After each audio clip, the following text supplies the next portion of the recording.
Presidential race is truly underway with Hillary Clinton's much-awaited announcement on Sunday. It is a second bid for the Democratic Party's presidential nomination after she lost to Barack Obama in 2008. If she's successful, the former First Lady will become the first female president of the United States. But critics have attacked her foreign policy while she served as Obama's Secretary of State. To get the latest on her campaign, we are joined by CCTV's Jim Spellman.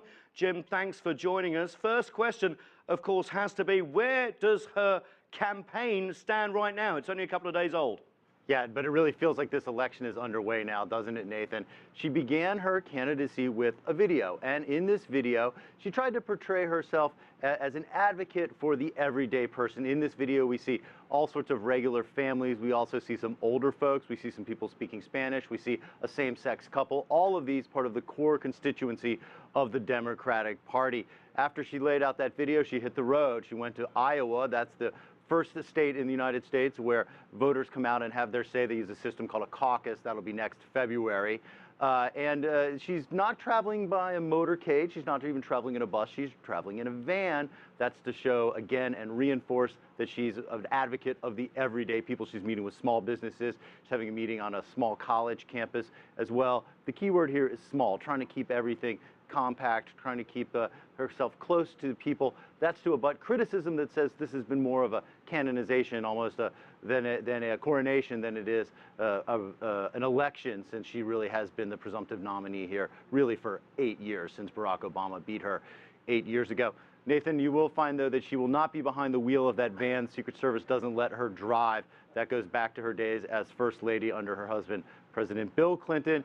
Republicans already using that as a chance to jab her over that. Yeah, I heard she hasn't driven in over 2 decades. It's quite incredible. What about the Republicans then? You know, they knew she was probably going to run.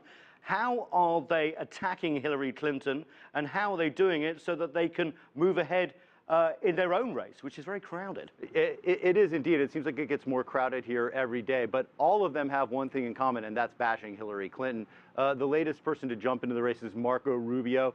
His parents were born in Cuba. He's a U.S. Senator from the state of Florida, always an important swing state. He said that voting for Hillary Clinton would be like voting for old news, that he is something new and something fresh. Listen.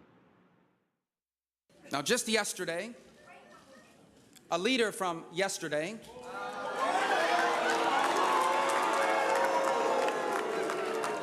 began a campaign for president by promising to take us back to yesterday.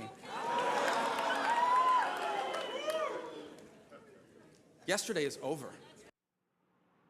Other candidates and potential candidates have chimed in with similar criticisms. They've also tried to tie her to Barack Obama, saying a Hillary Clinton presidency would be essentially a third term for Barack Obama. Hard to say which way that will go, but Hillary Clinton will have to decide how close she ties herself to the president on domestic issues and foreign policy issues as this race goes forward, Nathan. Jim, I'm